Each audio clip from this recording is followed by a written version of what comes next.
back to the Mix Music Podcast. I'm your host, Dee Kei, and with me, as always, is my lovely co-host, Laughing Lu. You know, because of this past weekend, my laughs were sounding the funniest I've ever heard them on Sunday. My voice was so gone after doing 3 back-to-back nights in front of house for NAMM, and then also the convention for 3 days, that it literally sounded like I was squealing on the most basic of laughs. Like I sounded like a pig. Talking about like losing your voice, it sounds like like you've only regained back about 98% of your voice. Like I can tell that it's still residually a little bit lost, but almost all there. Yeah, I have that. You ever lose your voice and you can kind of feel the vibration of the loss? Does that make sense? Like your voice, there's something resonating. I don't know. No, I can't tell. But yeah, I can feel welcome it. back. Welcome back to this episode. We have something fun that I did not introduce to Lou or talk to Lou about it at all. I want him to react, and we're going to talk about this together. First off, I need to make a proper endorsement. I'm not paid by this company. This guy does not know me. He doesn't even follow me back on Instagram. Not that that matters. Hey, man, follow us back. But I mean, I'm saying that to prove how legitimate my love for this is. There are some people that insist on wanting to know what book I recommend for mixing or for recording in general. And my answer is very sad and unfortunate. I say that other than the ones that they make you read for like school, which are like very technical. What is like it? The Assistant Engineer's Handbook? Yeah, like the audio engineering handbook. Like the most one is like the Bobby Owsinski ones. Mixing secrets from Sound on Sound, modern recording techniques. That's the one that I had to get for school, which I like cracked open a couple times. And like as much as those are like technical about audio and sometimes about like oftentimes like electrical engineering, general electrical engineering, and like signal flow, for example, I think is more like electrical engineering, possibly, or at least within the categories, like how capacitors work or change sound, right? And then along with general physics, acoustics, and stuff like that. As much as that information's great, they're not that practical to most people. And they're not practical for the reasons that you want them to be. Because I'm not like the wealthiest person in the world, but like I'm not making the big bucks from mixing just because I know any information from that book. And the problem with these books is that music is a forever changing industry. Like, yes, there's the Glyn John technique or whatever the hell it is for overheads on a drum kit. Yeah. But like how that affects the sound, and that was popular for a specific season at a specific time because of a specific guy in studio, and it's still useful, but like, and it's good to know that information. But let's say that you're a student that knows nothing and you like somehow get into your mind that this is the ultimate way to record drums. Now it just actually removes the creative process. And it should be the entry to experimentation. But anyway, lots of feelings about it. I don't really have a book. The best thing for learning is either just doing it and fucking up and messing up. And honestly, I say like YouTube videos is better than any one book. That being said, I do have a book that's better than any YouTube video. And this is what we're going to pull from. I'm only about 30, 40 pages in, and it's already something that I highly recommend. I will give my final verdict after I finish it. I'm always in between 4 different books or so, and I just read whatever book I'm feeling. Right now, I'm finishing up Pachinko, which I've talked about on my Instagram. I'm finishing up a couple other books, but this is another one that I started recently. This is called Zen and the Art of Mixing by Mixerman. Zen and the Art of Mixing. The name has been pulled and stolen from another book called Zen and the Art of Motorcycle Maintenance. Go ahead. What is Mixerman's real name? Eric. I think I met him this weekend, or maybe it's a different guy, but I think I remember seeing somebody I was introduced to by a friend of mine, and I think it said Mixerman on his tag. Maybe he's an older cat. His name Yeah. is Eric Seraphin. I'll look Eric Seraphin. I'll look up a picture. Seraphin is a crazy last name for any Christians out there. That's any Abrahamic believers out there. Seraphim is crazy. Anyway, Zen and the Art of Mixing. It's also available on Spotify. If you're a subscriber of Spotify, it's on Spotify right now, as well as like Apple Books. And the audiobook is available that he's self-narrated. Anyway, the point is, this is great. This is fantastic. It's not technical in the sense that you want it to be, but it is practical. For example, he talks about the general relationship dynamics between managers A&R and the artist within the first 50 pages. And I think that's significantly more practical than how to dial in an 1176. Yeah. At the end of the day, I think for super beginners, dialing at 1176. But that's the thing. It's like I feel like YouTube videos with audio examples of what they're talking about is better than any book when it comes to explaining what an 1176 is or a FET compressor is. This book is fantastic. It's really well written so far, and it's great. Mixerman, shout out to you. I highly endorse this. It's on Amazon as well. The book you can get on his website or on Amazon. Fucking get this book. This is great.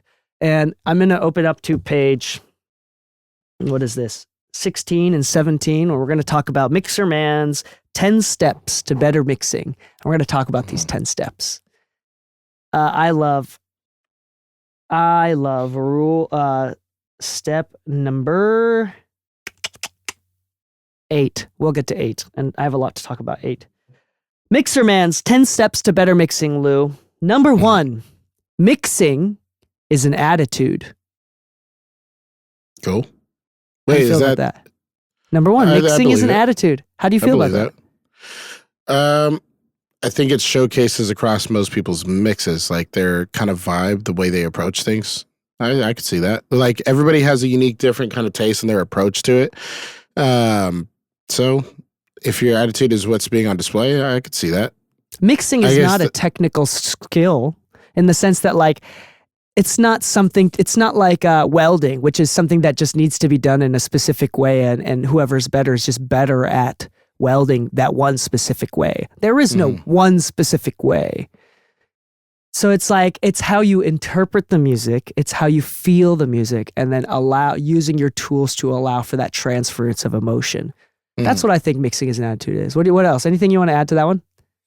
No, not really, because I feel like this is something we've talked about before. Yeah, like, many times. Where we talk about like, okay, how do you know a mix is good? And part of it is like, have we actually preserved like what's there, what we believe to be there? You know, are we actually enhancing what we believe the song is trying to present, or what are we doing? Yeah. We've always talked about how it's less about the tool and rather our approach to getting the song to where the artist intended it to be, or what we believe that to be. Yeah, I agree. Yeah. Number 2, this is good. If the song sucks, the mix is irrelevant. Yeah. No, that's absolutely true. Yeah. I talked about this with somebody at NAMM, where, you know, I was showcasing the Wolf Audio stuff. We were talking about the console, and he's like, okay, so how much does this console run? I'm like, in its current configuration, it's about 50 grand. He's like, no, I don't think that's worth it right now where I'm at. I'm like, oh, okay, what's going on? Are you like in a project studio or something like that? He's like, no, I just don't have clients that have that nice of a song to warrant mixing it on this console. And I thought that was kind of weird. I'm like, what do you mean? Like, you just don't like your clients? He's like, no, I like my clients. I do. I just think their songs suck. I was like,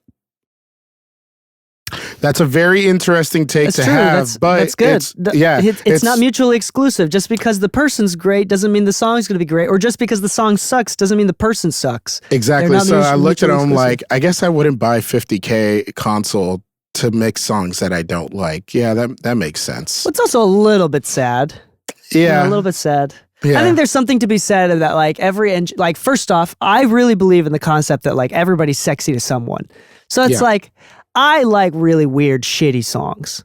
And when I hear songs that are like underdeveloped, I get excited as a mixer because I'm like, my like savior complex. It's like, I'm going to change this guy's life and show him God with my mix. That's what it's like, a little bit of that sometimes, maybe not always.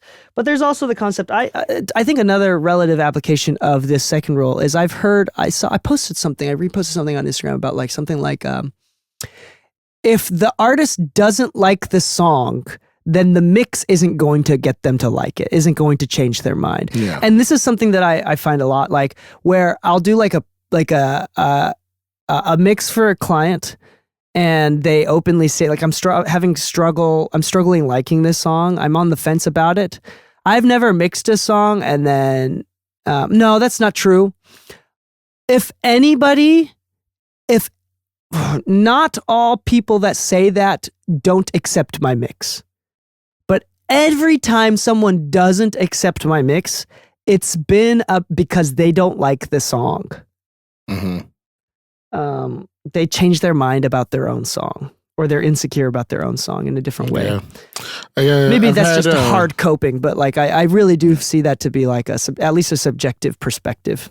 I would say that I don't really have a lot of memory on why somebody didn't like a mix, if I necessarily thought the song was good or if they had like questioned their own song before that or not. But I will say that clients who tended to be easier on revisions were also a lot more confident in putting out more songs more often.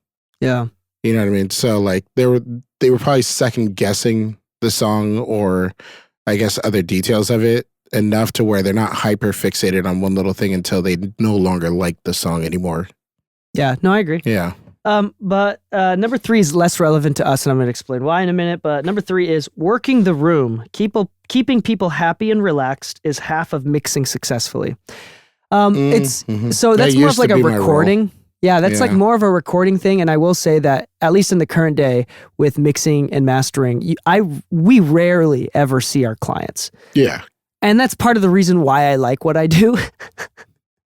I've worked so hard to kind of like remove my neuroticism, to at least keep it in check and control.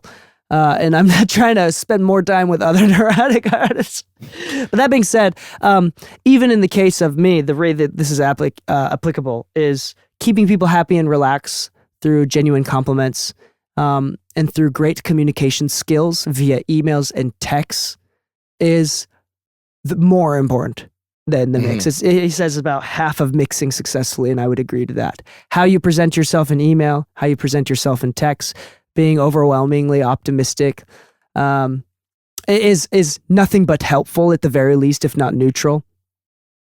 And being genuine and finding the good in everything bad, et cetera, et cetera, et cetera. So many like communication, charisma skills that you can develop, I think, is half of mixing. Setting expectations, communicating with clients, so good. Anything to add to that before I move on to for Lu? Yeah, that is more of a recording thing. I think it also applies to production, but it's a lot more challenging than people make it out to be, because saying it is a lot easier than maintaining it, depending on the room. I've had difficult rooms where there just seems to be a lot of tension. Let's say that, like in my case, I used to work for specific artists, depending on the season, right? That artist may have a goal in mind, and the session is starting to derail. And it sometimes falls on the engineer to help get things back on track. So knowing how to manage different personalities and how to get them to move in the direction they need to be moving is actually surprisingly an important skill set. You know, it's something that you never learn in school. It's something that isn't really deeply talked about on YouTube videos, because most people are looking up, tutorial videos, right, of how to use this plugin or what does this plugin do.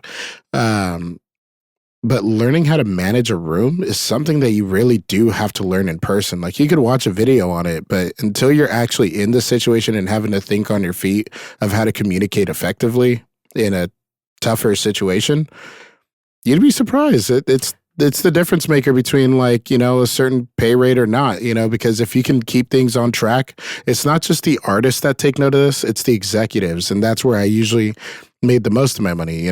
Working with certain artists, the executives were the ones that liked me because they saw that I was able to just communicate to the artist, hey, let's keep going, let's keep going, let's keep going. Yeah. Keeping the producer out of the artist's ear and keeping the artist where they need to be. And this is a good one. I need to emphasize that this is not about extroversion. A lot of very introverted people feel bad that they don't have the charisma to be a people person. Yeah. And so they feel like that they would naturally be bad at this. You have no idea how many artists and client prefer someone who just shuts the fuck up. Yeah. And like that. So it's like if you are incredibly introverted or like not very outgoing or not charismatic, right? Being quiet, knowing when to talk, and then most importantly, not reacting and taking things personally. Because just because you're an introvert, if someone like gives you a hard time and like grills you and you become like a human punching bag for their trauma and their inability to communicate properly, you can't freak out and be like, hey, I don't want to work with you anymore. Don't do that. You can't freak out. You have to be calm.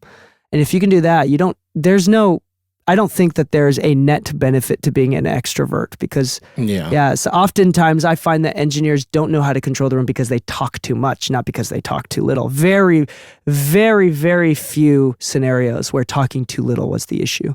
Yeah. Very few scenarios. So extroverted or introverted, it's not about that. Cool. Number 4, this is a good one. This is kind of practical. Putting everything proportional in a mix is going to make for a shitty mix. Okay. So trying to make it to where you can hear everything just as loud as the other, is that? Yeah. So it's like a lot of people like, instead of focusing on the craft and the artistic and creative balance, irregularities or like non-balances or things that stick out, things that take your attention. People like the worst mixes I've ever heard, the most boring mixes and the least emotionally intricate mixes are the ones that everything is mixed to be proportionate and balanced. Yeah. And I like the word that he used, proportional. Putting everything proportional in a mix is going to make for a shitty mix. I agree with that completely. It's not a game of proportions. It's not a game of balance. This is the one big flaw with mixing and people's interpretations of what mixing is. It's not that. It's balance leads to no emotion. Mixing is enhancing the transference of emotion from a digital or like from the audio platform to the person's heart, from like an audio vibrations to a person's heart. Right, or soul or whatever. And proportions is not the way to enhance that. It's the opposite, if anything. Things sound overly aggressive, and that aggression is what transfers. Things are very intimate because there's so much low end or whatever, and there's lack of compression because it's super dynamic. That intimacy. It can sound romantic. It can sound pleasing. It can sound sexy. It can sound angry, angsty. It can sound happy. It can sound all of these different emotions come from non-proportionate mixing choices. Mm-hmm. What do you think, Lou? I think it's true. To be honest, I don't have a big issue with being able to hear everything. I have a big issue with things being stagnant volume-wise. Like there's people who like they'll mix a song and there's no like, you can tell that there's no like automation. There's no breathing in the track. And that's, I guess, the part where for me, it's like part of that breathing is allowing certain things to be quiet. Like also, a synth pad that is used as a bed. I will say too, like even to your point, like clarifying and removing mud and making sure that everything is heard. Let's say the opposite. Keeping things muddy and making things overlap each other adds a level of emotional confusion, frustration, potentially anger, emotional non-clarity, neuroticism. That is an emotion, which when done intentionally sounds good to that, if that's the intended vibe. Yeah. So like people do think about it backwards. Like clarity is not for the mixing. The mixing is for the emotion, and sometimes clarity enhances that emotion. Does that make sense? Not like, or like vice versa, the opposite, like muddying adds to that emotion. I think that's very, very important to clarify. Yeah. Cool. We're good to move on? Yeah. Number 5, gear used on a mix are tools that will make your life either easier or more difficult. They are not what makes a mix good or bad. Yeah. I think we've talked about this one enough. We thoroughly agree with this. Less to be said. I'm just going to read that again and move on to the next step. Yeah. Gear used on a mix are tools that will make your life either easier or more difficult. They are not what makes a mix good or bad. Fantastic. Yep. Number 6, a mix can be great and not have great sound. A mix can be great and not have great sound. Why yes? Explain yourself. Nickelback. Okay, hold on. Hold on, I'm not Deadpooling anyone. So I heard this from Greasy Will, and I think it's a funny example because he kind of Deadpooled everybody on this one. I don't know what Deadpooling means. Oh, have you ever seen the commercial for Deadpool's movie where his friend's in the hospital, he came to visit and everything? He's like, yeah, it's not something that sucks like Nickelback. He's like, oh, hold on. Nickelback does not suck. And you know who's going to support me on this one? Facts. And he starts reading out all the accomplishments for Nickelback. But at the end of the commercial, they start holding hands singing together. Never made it as a blind man. But the whole idea behind this is something Greasy Will had mentioned. He's like, Nickelback sounds studio quality, but they don't sound cool. Sometimes cool is better than good. And I have to agree with that. For instance, your Earth, Wind, and Fire, you'll kill the next remaster if they do it, or mixer or whatever. If they have to remix that song, you're like, dude, no. That song does not to be touched. It sounds cool the way it is. Like, it's great the way it is because of the way the emotion, the way it translates. Like, just leave it alone. You know, but if somebody were to touch it, trying to make it better, and it starts to take away from what is special about it now, even though it would be a great mix, it's not a good mix. Yeah. Yeah. So sometimes a good mix sounds shitty because that's what makes it cool. I would say this. I got a compliment and a confusing one at that for you, DK, from Nam. I played the song by Carol's Daughter, King Baby, on those KSD line masters, because I was really curious. I'm like, the low end is so clear. I know it's the Nam floor, but it was Wednesday when no audience was there. So like we had the cleanest sounding room. There was no outside noise outside of like a few people next to us, right? One of the guys there, he listens to the low and he's like, God damn, that sounds good. That's like, it sounds really filtered out and like muddy, but those kicks, they're clean. And he once he heard the song, he's like, I don't know who the fuck mixed that, but they should be doing that for a living. Oh, for real? He said that? Yeah. And you didn't tell him that this was No, I your didn't friend. tell him. No, I only told him that after the fact. And I was like, actually, that's one of my business partners. He just mixed this one. He played it at Atlantic on the main masters. And since the line masters are here and they're $65,000 a pair, I had to hear it here.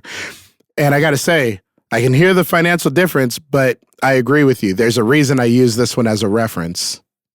Whoa, wow. That is a nice compliment. Wow. Yeah. Cool. But it was funny because he initially started, he's like, it sounds so muddy, but it's good. Yeah. Yeah, but that's the difference between a great mix and a good mix. You know, a great mix sometimes is just clear and that's fine, but doesn't necessarily make it good. Also, how disappointing is it to say something so genuine like, I hope like whoever did this should be doing this for a living, and to find out like, yeah, he has been. Like, yeah, it's like, oh, never mind, I guess. Yeah. Damn. All right. Well, that's wow. That makes me smile. Thank you. You're welcome. I didn't say it, but you know, what a great example of that. I had a couple other examples of things that I didn't mix. Yeah. But like, I think. Hold on. I see you blushing. I'm still blushing. So give me a second here. Yeah. Oh yeah. Control yourself, Dee Kei. Like a lot of like hyper pop stuff, like in the almost the entire genre of EDM. His like distorted is like Really has no audio. dynamics, really clipped audio, but that's the vibe. And if it's anything less, then it doesn't sound right. And or like really hyper intimate jazz or classical recordings where you can hear the mechanics of the upright piano and the pedals, right? You can hear the squeaks of the player squeaking in their chair. Like I listen to a lot of jazz records that are so intimate where you can hear the flaws of like the squeaks in the bench, the creaks of the piano every time he hits the pedal, like, and the strings of the piano sound so close that like you hear all of the mechanical flaws of the piano. That's like not adding to the like music, an acoustic guitar with a buzz.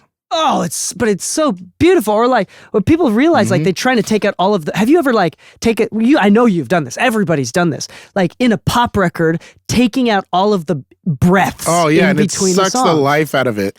Oh my goodness. It sucks. Yeah. But breaths are annoying. Or like de-essing way too much. Yeah. And suddenly they got a lisp. Yeah. Or just like, I always joke and say like having too much hi-hats, and then you listen to anything by Stevie Wonder and like hi-hats is 90% of the song. And like I've got a good live example of this. We were working with Larry something. I wish I could remember his last name, but super great rock and roll guitarist, black dude with long dreads.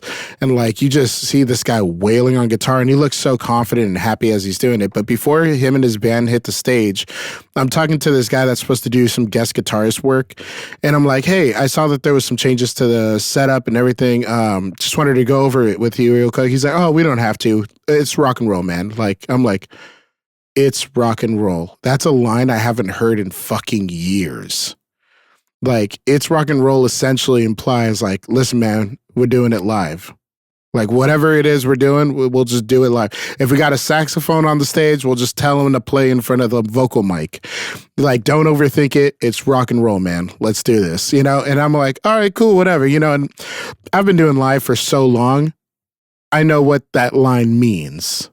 Yeah. So I go into the crowd, and the guitars are loud. Bass player has cranked his bass amp up. So I've got drums flying through the speaker system. And I get some of the crowd members saying like, oh my God, this sounds so good. And I'm like, it's because I'm mixing it like a loud rock show. It may not be the greatest mix, but people feel a cannon kick hitting them in the chest. They hear the guitarist wailing and they're just vibing out to everything. And I got to say, it wasn't the best mix of the night, mix wise, but you could see the reaction in the crowd. So a great mix isn't always a good mix. A good mix is sometimes not Nickelback. You know, they've got all the studio budget for all the greatest gear, greatest instruments and everything. But, you know, you've heard the critiques of like, hey, it just doesn't sound that cool. It sounds very studio. And that's part of what makes it lose some of its character. Yeah, dirtiness and muddiness is not always something to ameliorate. Yeah. Okay. Number 7. Number 7. We're at number 7. If the mix doesn't somehow and in some way annoy someone in the room, the mix likely isn't done. You want me to read that again? Yeah. Because I'm like, I felt like the cat with the little loading sign above his head. If the mix doesn't somehow and in some way annoy someone in the room, the mix likely isn't done. Okay, hold on. So, like a good mix, a finished mix, it has to be annoying to someone. Annoys someone, one person in the room, and I think the room could be expanded to the world. But I mean, like, you're right. This is philosophically very important about art in general. Like we've used impressionist paintings like Van Gogh and his pop-ups, and people would be pissed off and says, this is art. This is a disgrace to art. And the fact that it pissed people off is what made it beautiful art. Real art pisses people off. Yeah. It's the point of creativity in art is to introduce and normalize new perspectives. And now impressionism is just like, it's $15 at Walmart. It's like the default stock. They pay you to buy their impressionists. They give you money if you take home an impressionist painting. You know, it's You know they do it what? for free on TikTok. I do have you know, to agree like- with that. I do have to agree with that because I'm looking at it outside of the mix now. So outside perspective, if it doesn't annoy somebody in the room, it's likely not done. Let's go back to King Baby. The note they had was like, it's so muddy, but it's so good. That means that something caught their attention. They're now listening. And I hate to say it this way, but like, it's one of those like, there's got to be a reason to piss somebody off and get them to talk about it, which I think is like Cardi B's whole existence. Where like for a while she was seen as like really ratchety and too wild, too raw, too openly herself online and all that. So there was a lot of hate surrounding her for that character type. But yeah, it's the number one reason why so many people loved her. There's so many women out there that actually like say like, nah, Cardi B is like my favorite artist. I love her personality. I love her this. But then there's somebody else in the room that would say, no, this is too much. She's got to dial it back. So as far as a mix, it's like there could be that one element that like the artist really thinks is amazing. We were able to put that out into the world. But somebody in the room's going to be like, that's way too much bass. It's like, but that's the vibe. Yeah. That's exactly the vibe. I mean, look at the Kendrick stuff. I heard so much of the new GNX album played at NAMM that I have like the album basically memorized. And yet one guy comes up, he's like, but the 808's too compressed. I'm like, that's fucking Compton hip hop, you douche. Of course it is. Like you're probably the guy in the room that's like, no, we can't limit it this hard, but it's still good. Ya douche. Ya douche. What is this? 2005. Hey, ya man. douche. Hey, anyway, that was good. Have you ever seen good. the video of the guy winning an argument just by repeating "you douche" over and over again? It just pissed the other guy off so much. They're like, I know this guy's obviously the asshole, but I'm suddenly rooting for him because the other guy's letting him win. That's so funny. No, I think to your point as well, it's like I went to the Jason Joshua thing for NAMM, and he did a thing, and I don't like the way that Jason Joshua articulates his perspective of the world. I don't actually mind the way that he his perspective. I think he views things. I think the way that he like regurgitates them in a very inarticulate and generalized fashion,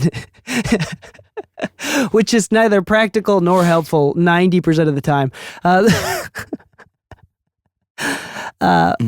that being said, one of the things that I really love that he said is our job. He's like in his seminar thing, he tried to bring back the purpose of like mixer and the art and the creativity of the mixer in the reference perspective of comparison of AI, right? Mm-hmm.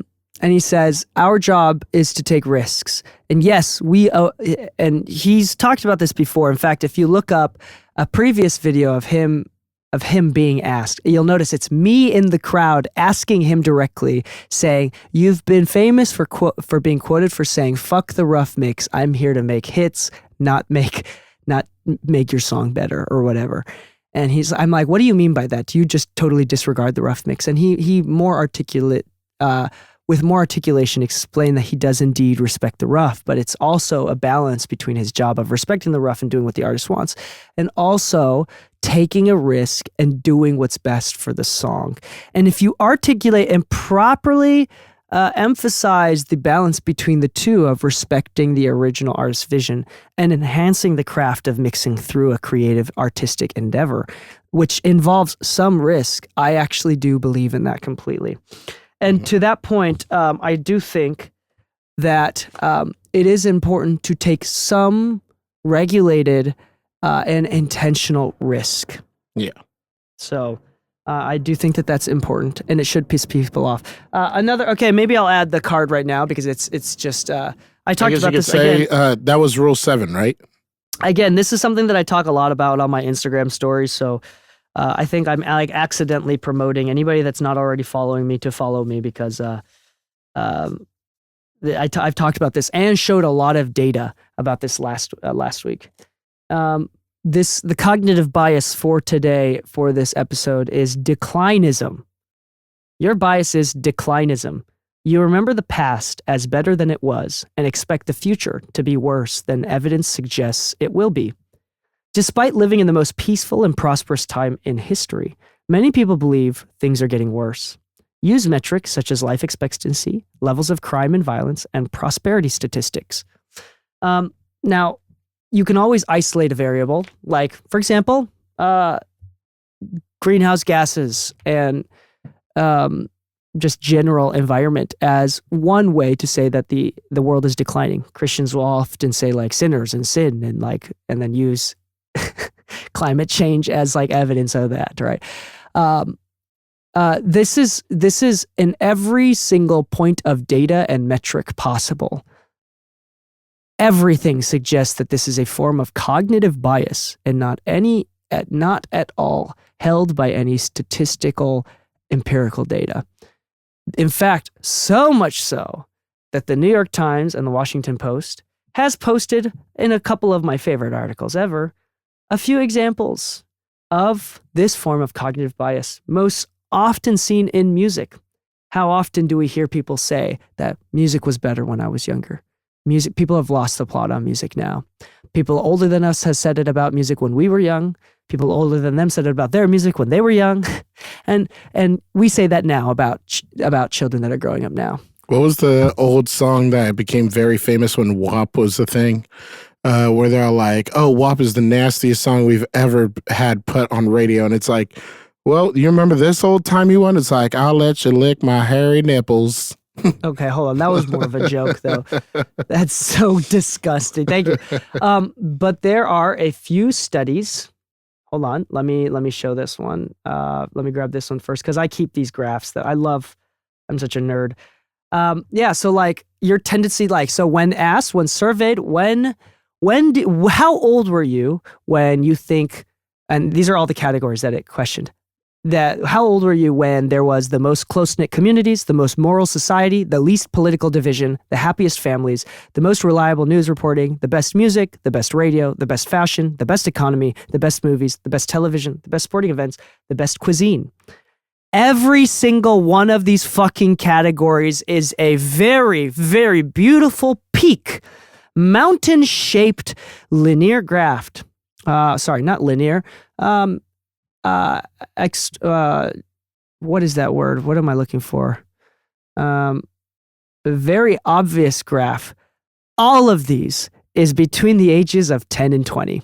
Not a single one peaks at any age higher or any age lower. And this goes beyond like years before birth. So like someone could say the most moral society was 40 years before I was born, and that's also part of the graph. But again, the peak is 10 to 20-year-old across the category. Which one has the deepest and highest peak in one singular age is music. In fact, there's another study, which I'm going to try to find out, that did the same exact thing, because these are all self-surveyed. So it's like these are great because it's a belief. Like, not like there's no way to objectify music and say music is objectively better for these reasons. It's all opinions, which makes it even more obvious that it's a cognitive bias. And the one with music was posted from the Department of Data in the Washington Post. The source is The Power of Nostalgia, Age and Preference for Popular Music by Callum Davies, Bill Page, Carl Dreisner, Zach Ansbury, Song Young, and Johann Brewer. And it is, again, years before birth and years old, and the peak of how Americans rate songs based on their age and when songs came out. And it peaks at about 15 years old. And after 31 years of age, there is an obvious data point where nobody thinks that any music after about 30 years of age, there's no music that comes out that people in general think is better or as good as songs when they were 15. So at 30 is when the creativity balances with the cynicism or skepticism. And is no longer, like, statistically, no longer people ever find music that comes out after 30 to be of any benefit to society or any good at all, which is fucking sad to begin with. Yeah. And let's just start there. But it also proves like this is a high form of cognitive bias, that there is no data that theory, musical instrumentation, arrangement, and definitely music technology has any impact on how people perceive music to be good or bad. It is almost certainly and almost near 100% completely perspective. Just age. It's just age. It's just age. So that is declinism manifest in music. So I think my point and the homework of this episode is make sure you do your due diligence to check your cognitive bias and be open-minded to everything, especially as you get older, because you are objectively false if you dislike things. You are incorrect. You have an opinion, you're just wrong because of your age. No, and this is most important for because this is all subjectivity. Because something about the most prosperous economy is an objective. There is an objective for there's data sheets to prove. Yeah, there's objective factual data sets that would prove that this is the best time. That I think most economists could agree upon that we should isolate these variables, but not with music, not with movies. So the point is these are all surveyed. Okay, we're going to move on. Sorry, I'm way over talking about this. Number 8, which is one of my favorites. This is actually a Zen quote that has been reinterpreted for music here. But I love this a lot. I think this speaks highly of how I feel about mixing. Number 8 is mixing cannot be taught. It can only be learned. Yes. Yes. Yes. Why why such a hard yes, Lou? I don't want to say I suffer with imposter syndrome when creating content, but I have a moral dilemma with it. The more I created content, the more comfortable I got with the act of being in front of the camera, which was kind of the biggest goal that I had with putting out YouTube videos. Just because I didn't like the idea of me seeing myself on camera and thinking that I was a know-it-all or come follow me, I'll teach you the best, because I've always said that mixing is very subjective and it's something that is more learned on a case-by-case basis. We don't always use the same roll-offs. We don't always use the same shelves. We don't always use the same compressor styles for every time we get a female vocal or a male vocal. Or if it's hip-hop, it's always a tube tech.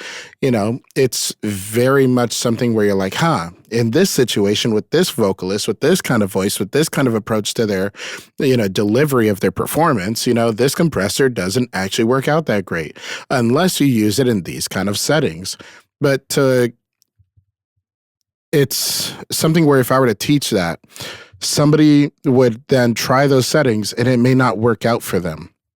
And at which point, I don't feel like I did them justice in having taught them without explaining this is a very one-off setting that worked out for this situation. So, take the information that you got and try to apply some of it, but you're only really going to understand it once you've actually put it through its paces. You need experience to really say that you learned something. And I've always been a trial by fire kind of guy. So it's weird because I don't think that content creators are necessarily bad or anything. I think they serve a purpose and they fill a void in the education realm. But mixing is not about learning a single plugin or a single technique used in mixing. Mixing is something where actually learning to be around your clients and understanding communication, and delivering on what was communicated to you as far as intentions, goals, and knowing how to use your tool sets available in front of you for this unique situation is something that experience can only teach. There's no one book, there's no one video, there's no one creator that will ever teach you how to find your great mix. But time will teach you. Yeah. It's something that you have to learn by doing is kind of my viewpoint. And like I said, this is not meant to say that YouTube content is bad or any book is bad. I think it's all great. I think they serve a very specific purpose, but mixing cannot be taught. It can only be learned. That means you have to put in the work. You have to get, we've talked about it before. Go do some free mixes. You want to try something new, go mix a song for free, fuck it. If you want to try something new on something where you're getting paid a high dollar, it's a little bit risky, but you know what? Sometimes we're meant to take that risk at that moment. But if you want to try something new and see if it works out for you and see how people react to it, go break somebody off a deal on something that you can take the risk on. But, yeah, it's, that's my moral dilemma with that. Like I said, I think you really have to put in your time more than you have to watch the videos at a certain point. This is the problem with how societies use religion to unintentionally create social caste systems among societies across the history of time, across every society and every religion, because you have to dumb things down enough for it to be accessible to the working man. Yeah. Like, to the farmer in the medieval ages doesn't have time to graduate seminary and to learn Greek and Latin to be able to fucking read the Bible. So it unintentionally becomes, and this is for Buddhism, this is across the board, across all religions, across all time. In fact, Japan had a war over Buddhism and created the three new Buddhisms that came from the old Buddhisms that were strictly because the lower class revolted and they wanted Buddhism and their religion to be more accessible to everybody else. And it accidentally became a high class thing that only wealthy, high class people were able to actually study their religion. So because it was so unacceptable. Weird twist. I didn't know that. And so that's part of this is, because Buddhism is not necessarily super in Japan is not super theologically heavy. There's no real literal concept of, anyway, it's a lot less real, like Christians literally believe in God and in heaven, right? Yeah. So it's not for any sort of moral salvation. It's just just make it accessible to us. And I think that this is this is the problem, the dilemma, what you're speaking on exactly, to education and doing something that is a lot more open and subjective, is you have to break down these very nuanced and subjective topics in a way that will piss off those that are very experienced, and people that don't have much experience will only value those things, will only value. And then if you make any sort of content about mixing easily accessible or understandable to the average layman, then what happens is you miss out on the nuance. Mm-hmm. And this is just the truth with so many things beyond art. And so this is a problem with this. Okay. Anyway, I'm not going to go into a philosophical rant because everybody's sober right now, and we're trying to keep it that way. And everybody's sober right now, and we want to keep. I think we're doing a good job. That's so funny. I think everybody's already taken 3 shots because of me. Yeah, dude. Yeah. Anyway, mixing cannot be taught. It can only be learned. This is one of those things, even practically, super practical use case. You go to school and you learn how a patch bay works, and you learn how the routing of your SSL console at the studio at the school. And then you go to any fucking studio with an SSL console, and it turns out that for some reason, however they patch the patch bay is completely different, and they're aware of it. It's hey, I know that other studios patch this differently, but you're going to have to relearn everything at the studio anyway. And then also our SSL console, channels 12 and 14 don't work. And also the aux routing for channels 2 and 7 don't work as well. So you're going to have to do this and this, and it's and you have to relearn everything anyway. Yeah. That's a perfect example. It can't really be taught. Because every single studio, even in the most technically absolute things that should be standardized, are never standardized. Yeah. I think that's okay. And I think with the real skill of mixing is problem solving. And this is where the creativity of mixing is. How you address, first off, what is the problems to be solved? It's more based on an emotional enhancement. We need more aggression in this. Okay, the kick drum is too soft. So the problem is now we dictate the problem, which being able to dictate what the problem and articulate what the problems are is the first step of the creative process. Okay, I'm deciding subjectively that the kick drum may be leading to the problem of a lack of aggression in this song, which I'm assuming that the artist is intending. This is a ton of assumptions, right? Already. Even deciding what the problem may be is 4 layers of assumptions. that is based on my personal experiences and what I've learned and what I've determined. So I'm brave enough and courageous enough, or have enough experience to determine that this is the problem that is to be solved, and I articulate that. How do you solve this kick drum issue to make it more aggressive? Okay, first off, you need to know what the solution sounds like and have a solution in mind. And on top of that, you have to creatively solve this problem based on your tools and limitations that you already have to achieve this arbitrary and completely subjective solution that you already have come up with yourself. Yeah. Because there's no fucking such thing as a kick drum. Objectively, that sounds more aggressive. What the fuck does that mean? Yeah. So, do you see how many deep layers of nuanced subjectivity there is in just that single track, let alone an entire song? So, the reason why mixing can't be taught is because you have to develop this ability to assume, to have the confidence in your assumptions, and to solve problems so open-ended that only you will come to that conclusion in that way. There is, this is the thing that people forget about mixing, and why it's so creative, and why, although it's so technical, why it will always be a creative skill. Someone clip that and send it to me, post it on YouTube, post it on Instagram. That is like the best example of why mixing is creative, and so many other things. Why mixing cannot be taught and only can be learned. Okay, cool. Number 9. 9. The overall vibe of the track is much more important than any individual part. The overall vibe of the track is much more important than any individual part. I would agree significantly with that. That's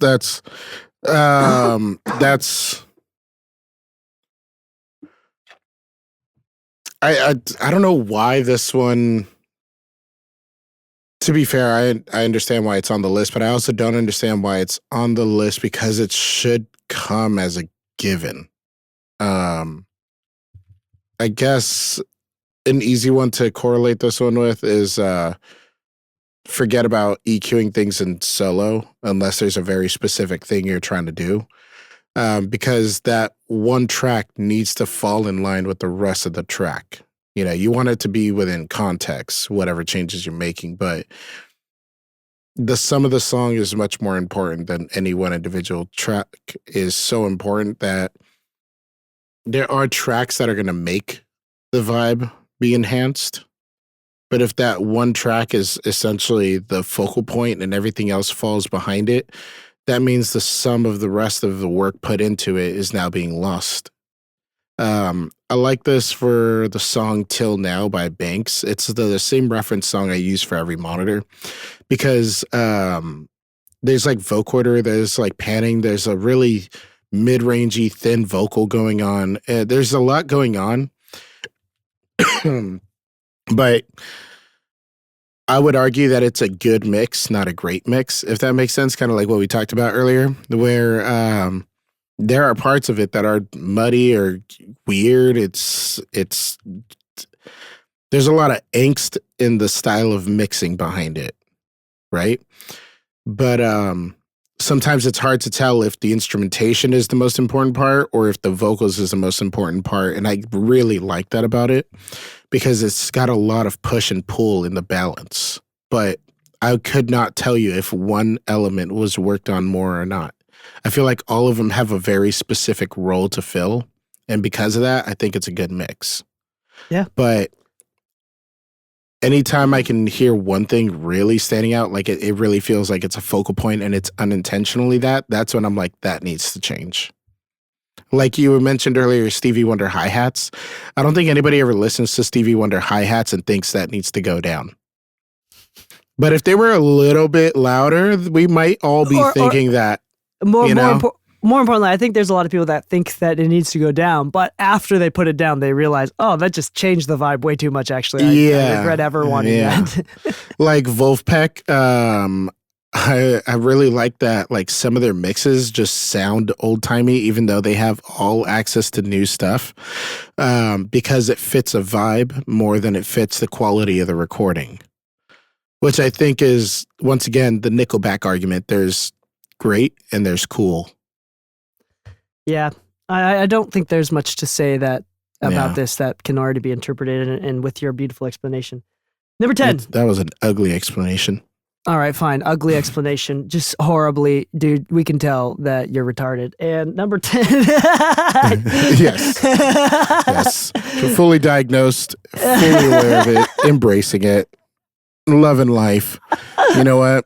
Give me a cheese. Dude, that was the funniest thing. During NAMM, oh, no, maybe I should. No, I will. Oh, There come was on. a Don't, you moment- can't okay. contemplate whether you should say something or not, or else you're going to get people drunk. Yeah, that's right. That's me. Yeah, that's one of the drinking game rules. Okay, so here, I'll just say it. But know that I understand that this can be taken out of context and be horrible. But I'm going to say it anyway because I'm a Gryffindor and I'm brave, right? No, I'm just kidding. There was two friends that shall not be named that met each other for the first time. They're both kind of awkward people. And both of them, they were like, yeah. And they were talking about their kids and then all of a sudden one forced up not needed a conversation, but we were talking about school ratings and how some areas in schools are good. And then one brought up the idea that some of the schools that are high rated have a different rating for how they treat their special needs kids, which is a valid point. And then he's like, yeah, because my kid is autistic and he goes to special ed, which kind of led into this reactionary pity party. And then the other person's like, oh yeah, wow, I'm autistic too, I understand. And then they were like, it kind of went into this it wasn't like, I don't know, it felt a little off. It wasn't just they started virtue signaling to each other. Not. Yeah. Yeah, you know what I'm saying? And it's oh, okay, yeah. And then and then I entered the conversation. I was just listening, and it was the three of us, and I was just like, oh yeah, well my kid's just regular retarded.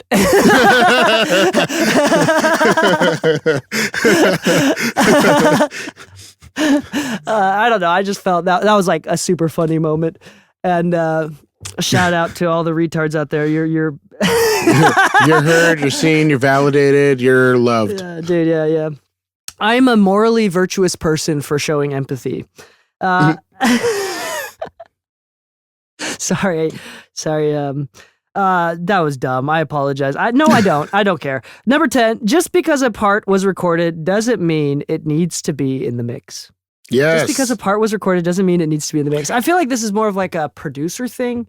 It is, but I've had conversations with people in the past over, they'll say, hey, if you hear something in the mix that you think should be quieter, it just doesn't need to be there, it doesn't help, feel free to make that decision.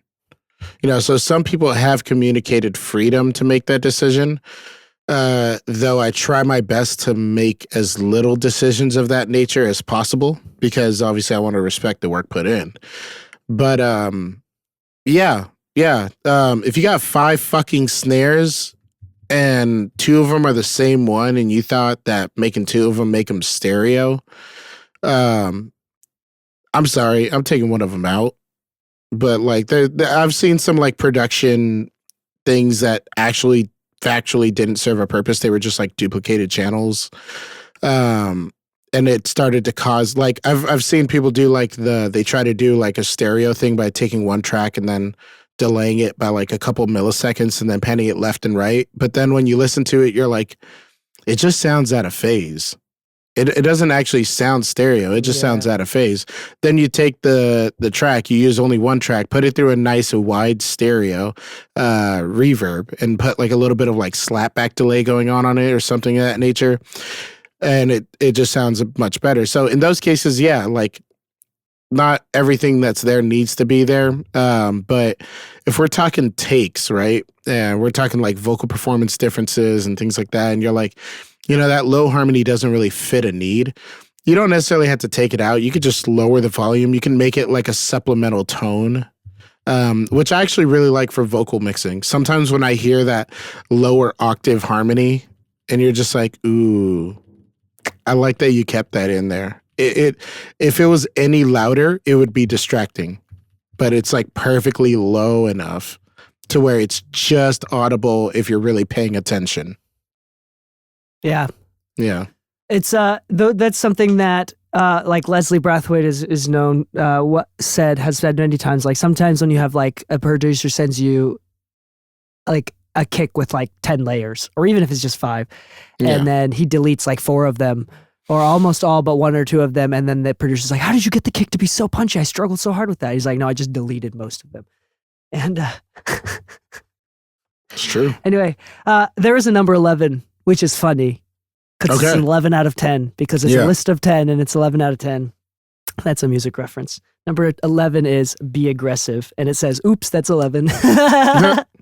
Number 11 is Be Aggressive. I like that it says, oops, that's 11. I actually find that very charming. Turning it up to 11 is, what is that? That's from a that's, music what was it? Something Back or Slick or Slight? It's the metal comedy, like parody thing where it's like, oh, well, this one goes to 11. It's like, oh, well, why don't they just make 10 louder? Well, Spinal Tap, that's what it is. But this one goes one louder. Yes, I understand, but like, why don't they just make 10 sound one louder? Well, then what would the 11 be for? Anyway, so number 11 is Be Aggressive. And I think that that's true. I have a good example for this. Very emotional people are really good at overgeneralizing and using emotions to come to a conclusion rather than logic. Famously so. That's not necessarily a bad thing. In the world of Googleable truths and facts, it's a horrible thing. But in the world of art, it is the only thing. Okay? So here's the thing. In real life, let's say in a political debate, how you feel is difficult to convince it is difficult to create any power or pull behind it to convince anyone.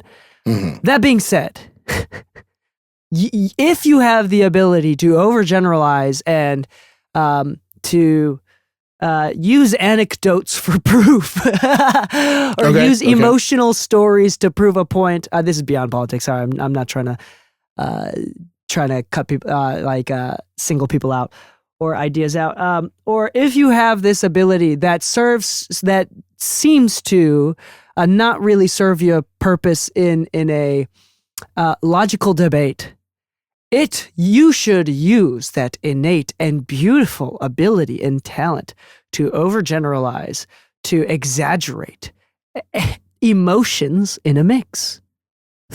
That's what I think it means to be aggressive with a mix.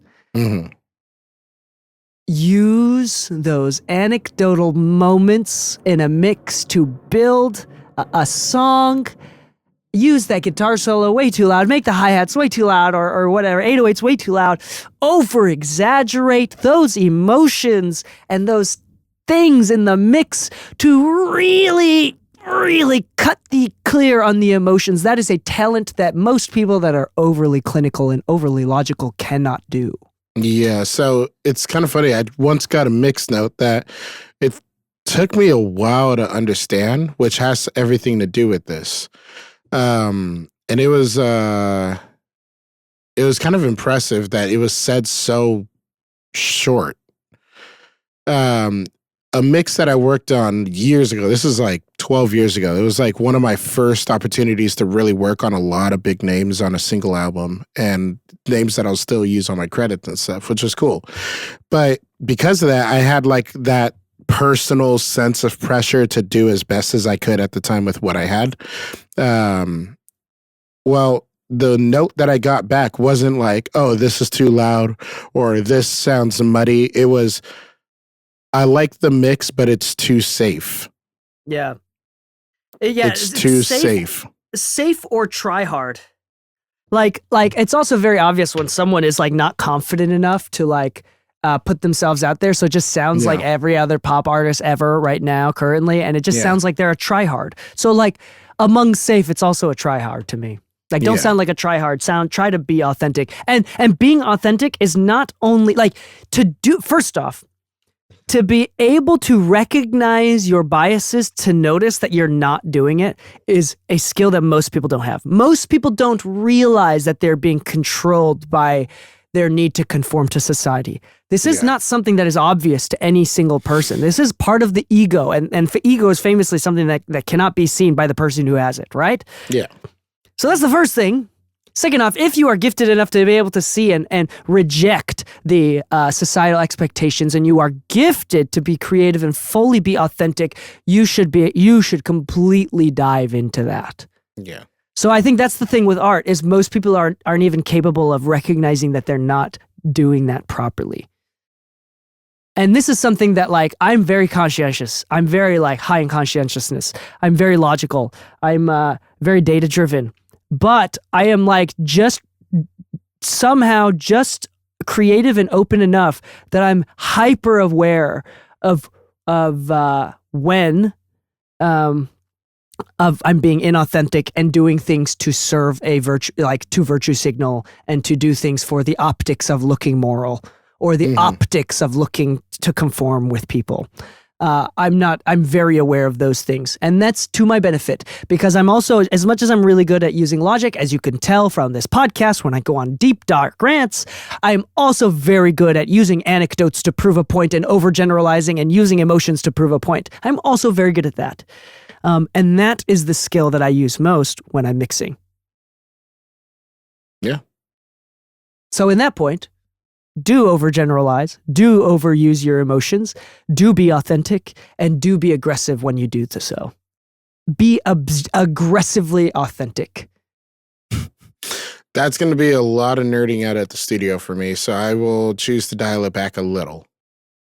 Yeah, there you go. Yeah. There you go.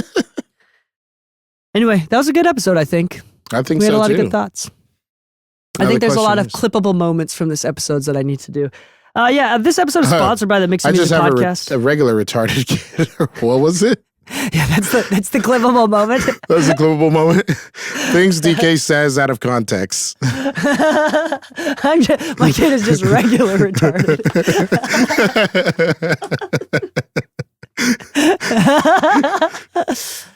Yeah, I have. Actually, that's probably the next Discord question. Favorite out of context lines that each has said. No, I'm not going to go on that tangent. I think we've already gone long with this episode. Yeah. There's a lot of tangents I can go with that. But thank you for listening. This episode currently does not have a direct sponsor other than our general normal partners, which is Latin Audio and Terrace. And Plug-in Boutique, Sweetwater. Those things can be found by going to mixingmusicpodcast.com and going to our sponsors page and clicking on those links. We do get a kickback if you go to Sweetwater. So mixingmusicpodcast.com/Sweetwater. Just any small purchase, you'll give us like 20 cents. It's great.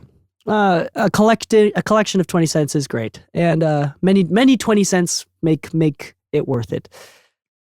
Again, someone maliciously reported us and cost us 2 weeks of SEO momentum. So please help us recover that by leaving a 5-star rating or review on the podcast if you like this episode.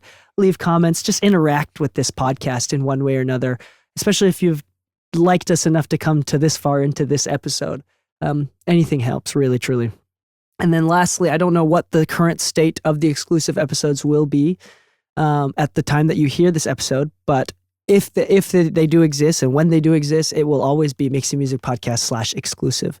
Yeah, so around $4 a month, you get access to hundreds of more technical episodes where me and James or me and Braden break down various different ideologies and technical production tips, and we address the nuance of all of those things. Again, that's very, very important to do.